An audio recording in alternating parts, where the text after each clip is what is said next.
So part 2 of this video is now taking everything we've learned to sketch a rational function. So first we need to talk about asymptotes and multiplicity. So obviously in both of these cases we have a vertical asymptote at x equals 2, but we can see a clear difference in how the function is structured. We have an x minus 2 versus an x minus 2 squared. So how is that going to show up graphically? I wouldn't be surprised if you're just totally lost on how to think about this, but just take a second to think about the difference and how that might affect the actual curve. Okay, so it all comes down to thinking about what's happening on either side of the vertical asymptote. So there's two sides to a vertical asymptote. The curve is going to approach from both sides. So if we want to think about approaching from the left-hand side, we should think about plugging in numbers smaller than 2, since the vertical asymptote's at 2. So let's say we plug in something close to 2, like 1.999. Well, this is going to cause a negative number that's also really close to 0.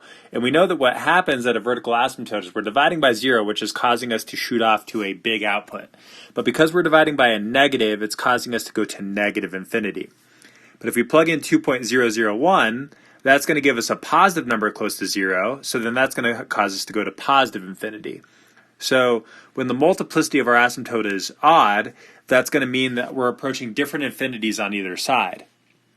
But when the multiplicity is even, like it is here, x minus 2 squared, well, now when we plug in that 1.999, we're still going to get a negative number, but then we're going to square it, which squares it back positive. So now we're doing a positive divided by a positive, which means we're going to go to positive infinity. And then obviously when we plug in 2.001, it's going to be positive, and we're going to square it, so it's still positive. So now we're going to positive infinity. So because we have a multiplicity of 2, now our vertical asymptote is going to the same infinity on either side. And this is going to help us sketch, because if we can determine what's happening on one side of the vertical asymptote, we should be able to determine what's happening on the other side.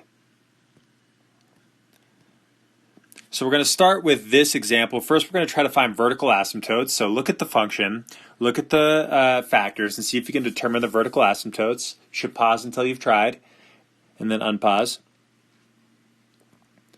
So we have vertical asymptotes at x equals -1 and x equals 3, and that comes from these factors that appear only on bottom, causing us to divide by 0.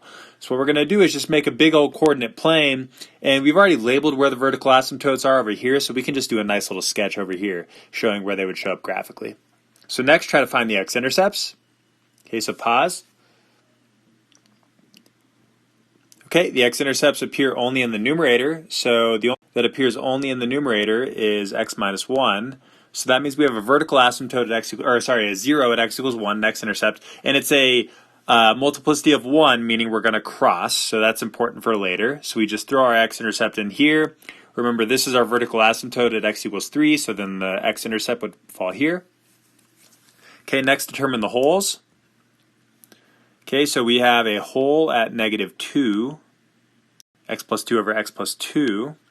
So then to determine the -18 over 15, we have to plug into -2, with those canceled. So we get 6 times -2 minus 1 over 3 times -2 plus 1 times -2 minus 3. So this is 6 times -3, which would give us -18. And then we have 3 times -1 times -5, which is going to give us a negative times a negative is a positive, so that's a positive 15, leading us to overall -18 over 15. Okay, a number fairly close to 1, so we're just going to throw it right here. There's our hole. Okay, y-intercept is something we haven't covered, but I know you've found y-intercepts in the past, and all we do with a y-intercept is plug in x equals 0.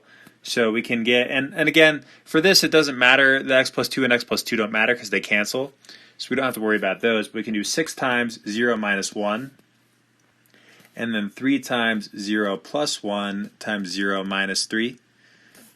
That gives us -6 over -9, which cancels to positive 2/3. So we have a y-intercept at 0, 2/3. So again, we can now throw our y-intercept on here. And now we're basically done. We can now sketch our graph just from this information. So where we're going to start is on the left side here. We have this hole.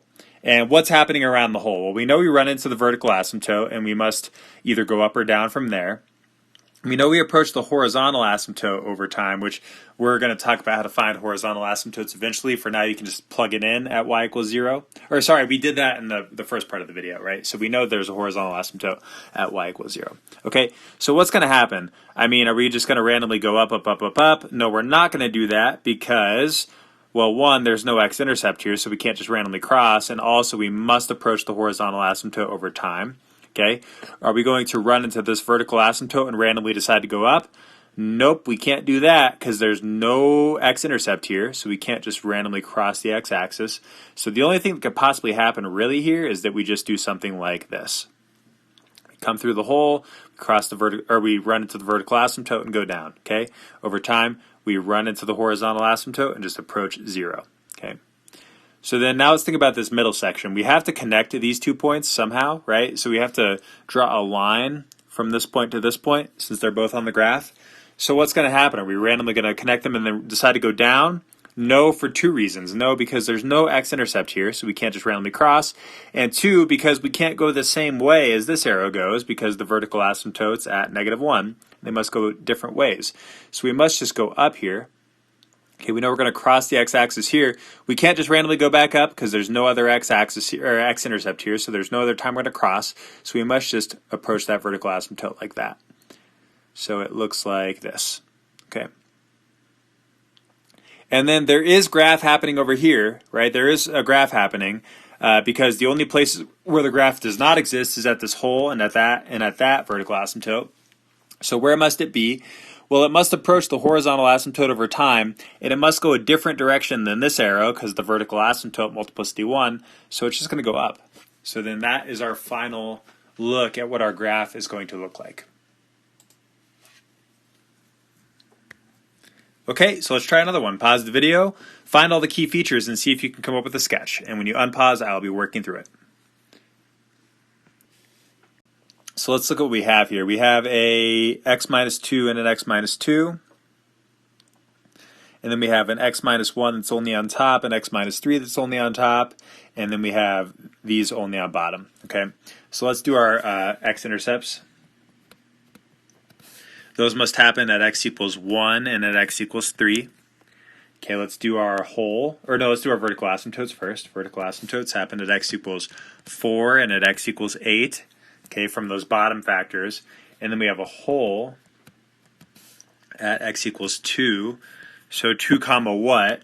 Well, let's cancel and plug in 2. So we get 2 times 2 minus 1 times 2 minus 3.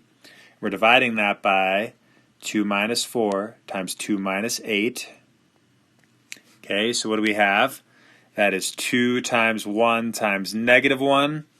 Over -2 times -6. So then what does that give us? -2 over +12, which is -1/6. So we have a hole at 2 comma -1/6. Okay, where's our horizontal asymptote? Well, this is degree 1, 2, 3 over degree 1, 2, 3. So it better be at 2 over 1, invisible 1 there. So we have a HA at y equals 2. And then finally, let's find a y-intercept. Okay, so y-intercept again happens when x is 0. So we can just plug in 0 for x. So we get 2 times 0 minus 1 times 0 minus 3 over just 0 minus 4 and 0 minus 8. So what's 2 times -1 times -3? Well, that's going to be +6. And then 0 times, or -4 times -8 is 32. Okay, so I guess we could simplify this to 3 over 16 if we wanted to. It's again, it's just like a small number. It's close to 0. All right, so now we can start to try to sketch. So let's throw in our vertical asymptotes, which happen at 4 and 8. So we just need to space those out reasonably. 4, we'll say this is 8. Okay, we need our x-intercepts at 1 and 3. So we have an x-intercept at 1 and an x-intercept at 3. Let's put dots there. And then we have a hole at 2 comma -1/6, which means like that's like between 1 and 3 is 2, and the -1/6 is really close to 0, so we could say it's like right here. It's our hole. And then we have a y-intercept at, where was that again? It was at 0, 3/16. Okay, so that's just let's just say it's about right there. I mean, I guess we could make it a little bit closer to the axis there. Make it more of a hole. Okay. Okay, or no, it's a point. Sorry. Okay. So there's our y-intercept. And then we have a horizontal asymptote at 2. So, I mean, this is really close to 0, so 2 is going to be higher up here. Look like this. So this one's kind of interesting because the only place we really have information is over in this section. We don't really have any information here or here. But again, we can just use our what we have in our key features to reasonably come up with an idea here. Okay, so we know that we have to connect all of these holes and points here. We have to connect these, right? So they must be connected.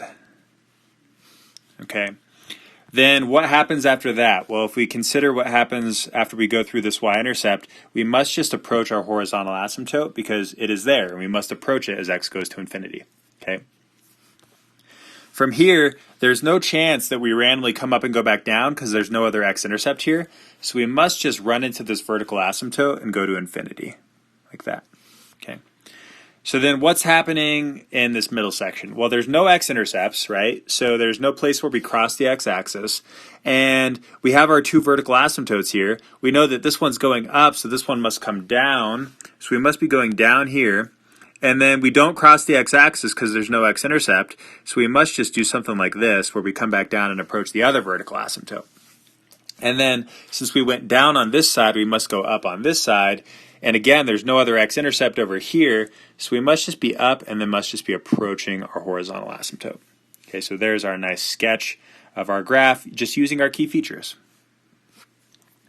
Okay, finally, you have a closure to do. So here is your function.